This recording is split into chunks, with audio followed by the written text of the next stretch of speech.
4 major sponsors. Fire emergency escape clauses. Over McIlroy's deepening slump.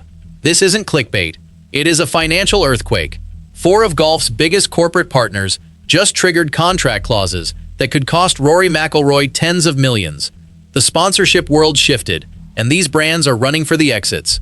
And honestly, the pure, unadulterated greed makes my blood boil. Regular working people are struggling to pay their bills and put food on the table, yet these billionaire athletes and corporate elites are playing contract games, while the average fan just wants to watch good golf. It is a disgusting display of selfishness, proving these brands care about nothing but their bottom line. The moment a legend struggles, they pull the plug like he's yesterday's news. They don't care about loyalty. They don't care about legacy. They care about one thing and one thing only. But look past the surface outrage. These 4 sponsors aren't just abandoning a struggling player, they are executing a brilliant legal strategy called the Performance Escape Clause. They realize the fine print in Rory's contracts is a brilliant wealth protection mechanism designed to shift all the financial risk away from the brands and directly onto the player's performance.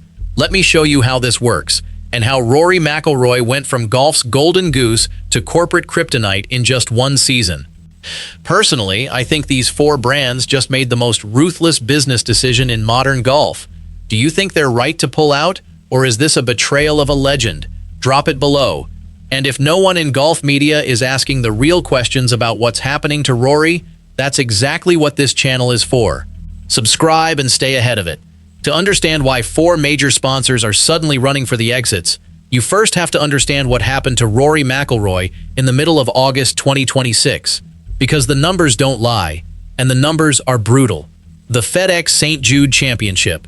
First event of the PGA Tour playoffs, a limited field of just 69 players, the best of the best, all fighting for the FedEx Cup. Rory McIlroy walked onto that course in Memphis as a 6-time major winner, as a player who had completed the career Grand Slam just 4 months earlier, as the second highest paid endorser in golf. He walked off that course 4 days later in 66th place. Only 3 players in the entire field played worse than Rory McIlroy. His 4 rounds, 74, 70, 72, 72. Not a single round under par. His total score, 8 over par. And the guy who won the tournament? Scottie Scheffler at 17 under par. That means Rory finished 25 shots behind the winner. 25. On a course where every shot matters, Rory was losing by an average of more than 6 shots per round. That is not a slump. That is a collapse. But the scorecard doesn't tell the whole story. The stats do.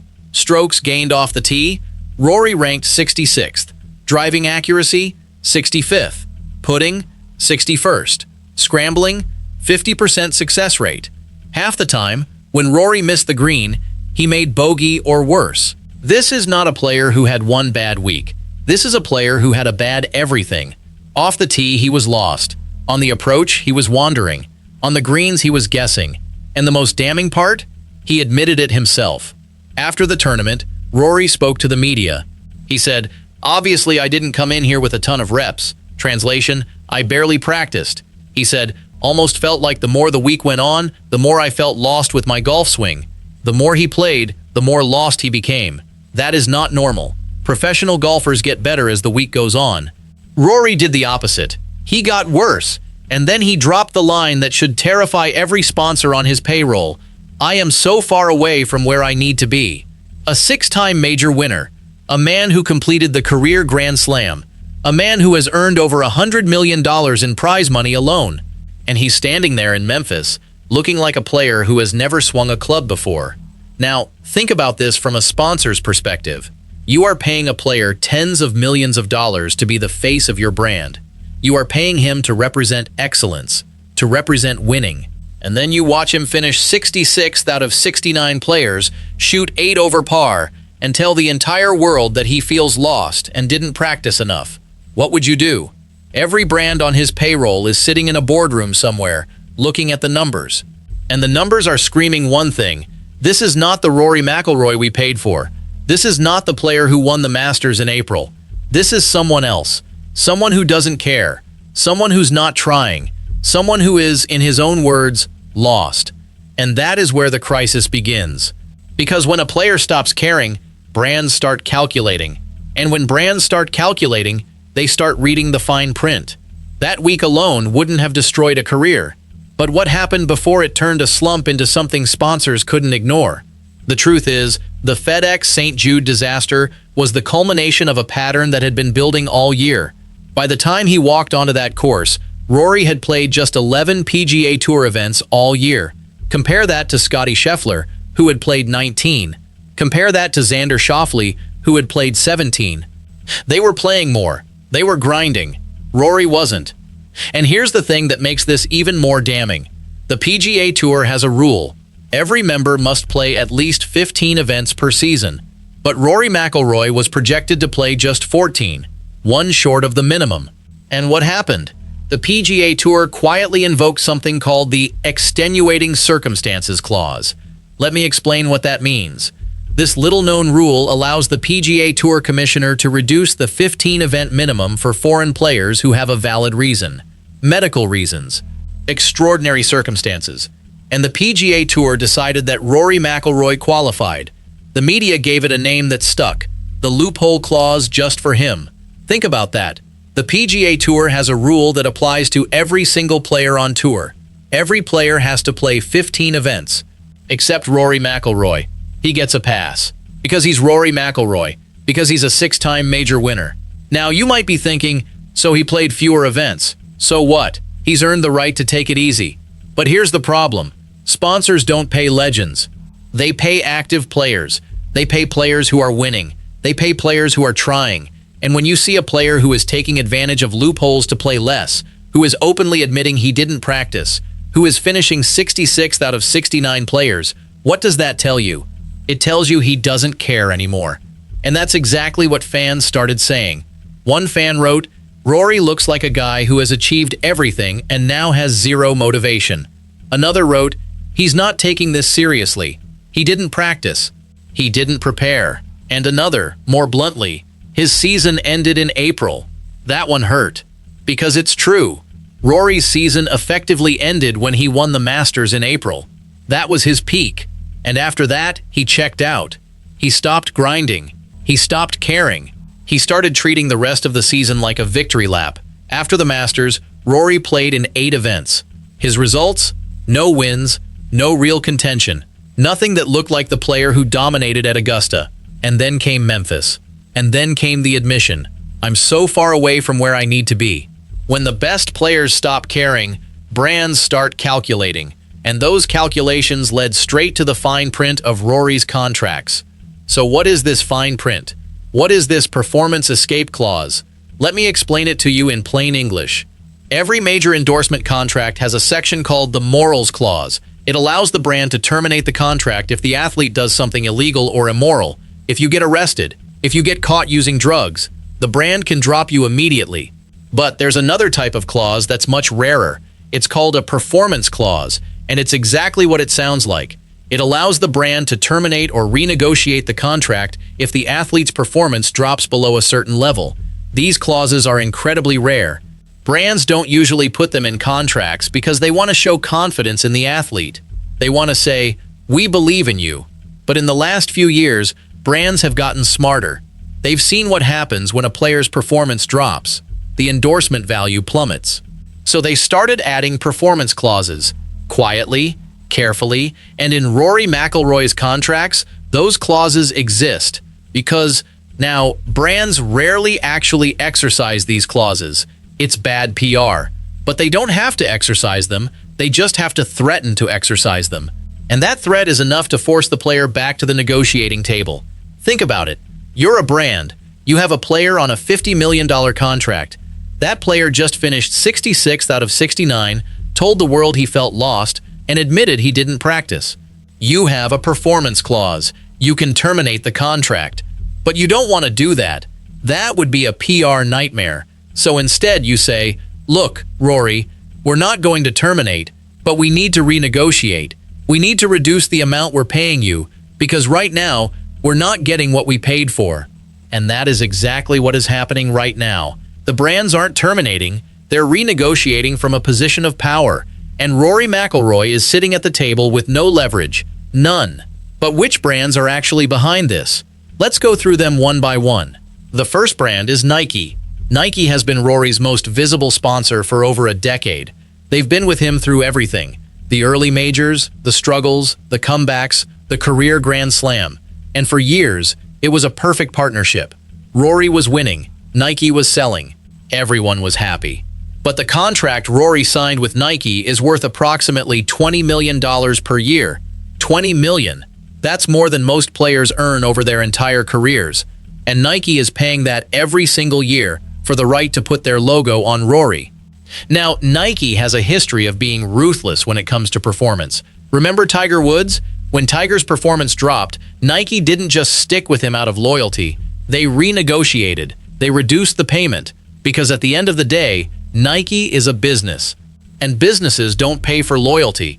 They pay for results. And what are the results Rory is delivering right now? 66th place, 8 over par, 25 shots behind the winner, no wins since April, and, most importantly, an attitude that says, "I don't care, I didn't practice, I feel lost." That is the opposite of the Nike brand. Nike is about grit. Nike is about just do it. And Rory McIlroy right now is doing the opposite. So Nike is sitting in their boardroom, looking at the numbers, looking at the attitude, and saying, "We're paying $20 million for this?" You better believe they're looking at that performance clause. You better believe they're asking for a discount. If Nike walks, Rory loses his biggest single endorsement check. And if Nike walks, others follow. Because Nike is the trendsetter. The second brand is TaylorMade. TaylorMade pays Rory approximately $10 to $12 million per year to use their equipment, their clubs, their driver, everything. And this relationship goes back to 2017, when he signed a deal reportedly worth over $100 million. TaylorMade is an equipment company. Their entire business model depends on the performance of their players. When their players win, TaylorMade wins. Because millions of golfers see it and think, "I want those clubs." But when a TaylorMade player is struggling, it's a disaster. Because the equipment is supposed to help you play better. And when the most famous TaylorMade player in the world stands up and says, "I feel lost with my golf swing," that's a direct assault on the TaylorMade brand. It says, "I can't hit the ball straight. I can't find the fairway." And the natural question every golfer asks is, if Rory McIlroy can't hit it straight with TaylorMade clubs, why would I be able to? That's the nightmare scenario for an equipment company. And TaylorMade is living it right now. Their most famous endorser is telling the world his swing is broken. So they look at that performance clause, and they ask, is this still worth $10 to $12 million a year? The answer is clearly no. 2 down, 2 to go. And the next one cares about image, not swing mechanics. The third brand is Omega. Omega is a luxury watch company. They make high-end Swiss timepieces that cost tens of thousands of dollars. Their customers are buying status. They're buying success. They're buying the idea that they belong to an exclusive club of winners. And for years, Rory was the perfect ambassador for Omega. He was a winner. He was a champion. He had the career Grand Slam. He represented the idea that if you wear an Omega, you can be a winner too.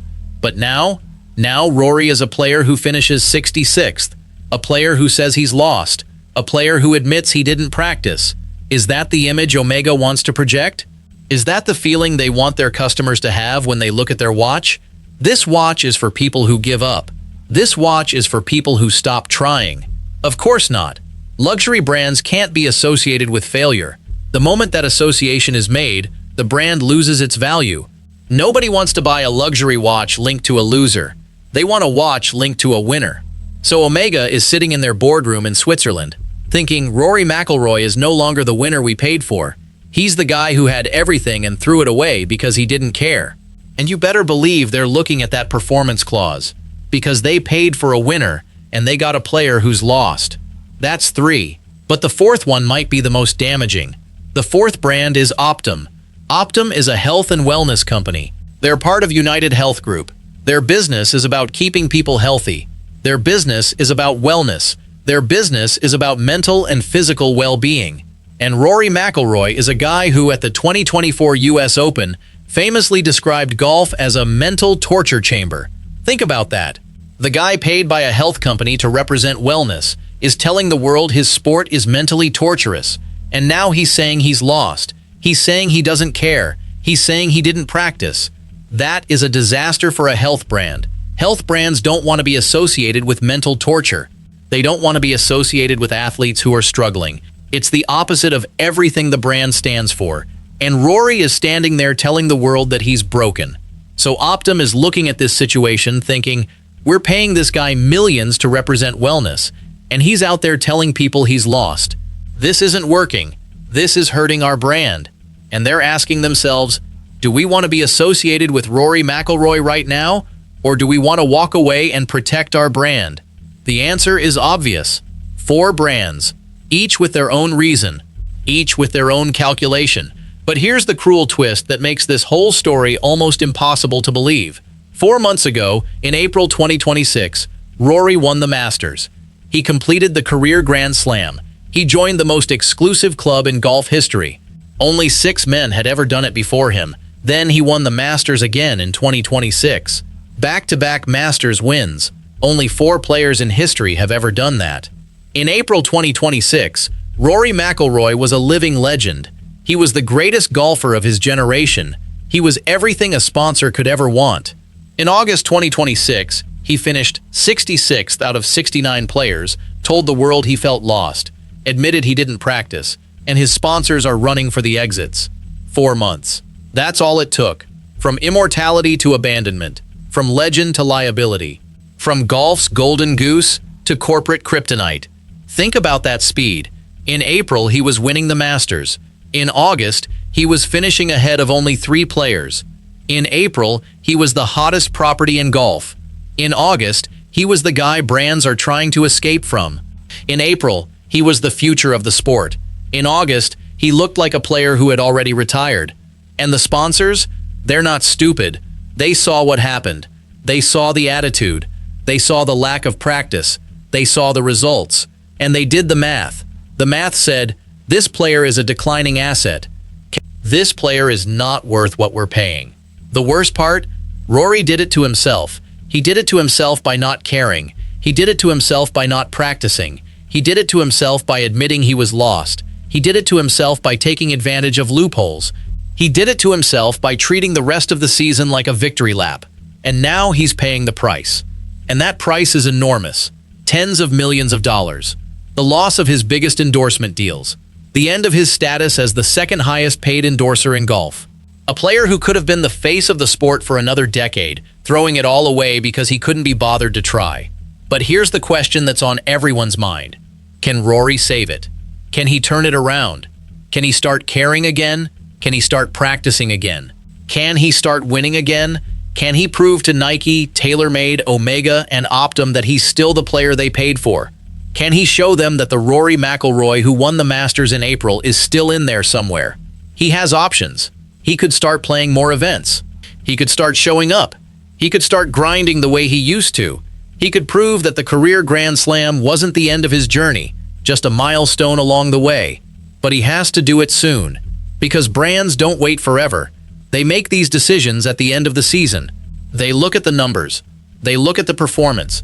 They look at the attitude. And the decision is coming fast. If Rory doesn't show something soon, if he doesn't prove that he still cares, if he doesn't start winning, then those performance escape clauses are going to be exercised. And Rory McIlroy is going to go from being one of the highest paid endorsers in golf to being just another former champion watching from the sidelines. The real enemy here isn't Rory's swing. It isn't his game. The real enemy is his attitude. The real enemy is his lack of effort. Because no sponsor wants to pay for a player who's accepted defeat. They want to pay for a player who's fighting. They want to pay for a player who's grinding. They want to pay for a player who believes. And right now, Rory McIlroy doesn't look like a player who believes in anything.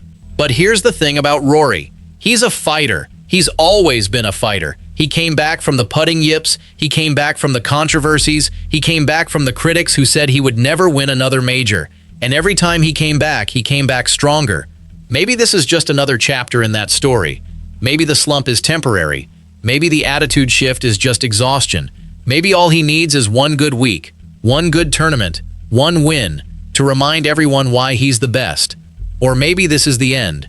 Maybe this is the moment when Rory McIlroy goes from being the future of the sport to being a cautionary tale. Maybe this is the moment when the sponsors walk away and never come back. Maybe this is the moment when the career Grand Slam becomes a curse instead of a blessing. We don't know yet. Nobody knows yet. Not Rory, not the sponsors, not the fans, nobody. But we're about to find out. The next few months are going to determine Rory McIlroy's legacy. Not just his golf legacy, his sponsorship legacy, his brand legacy, his financial legacy. Everything is on the line. And that's the story of how the most successful player of his generation became the most abandoned. Losing sponsors is bad. Losing your reputation as a competitor is worse. Rory McIlroy has to decide which one he's willing to lose, because right now, he's losing both.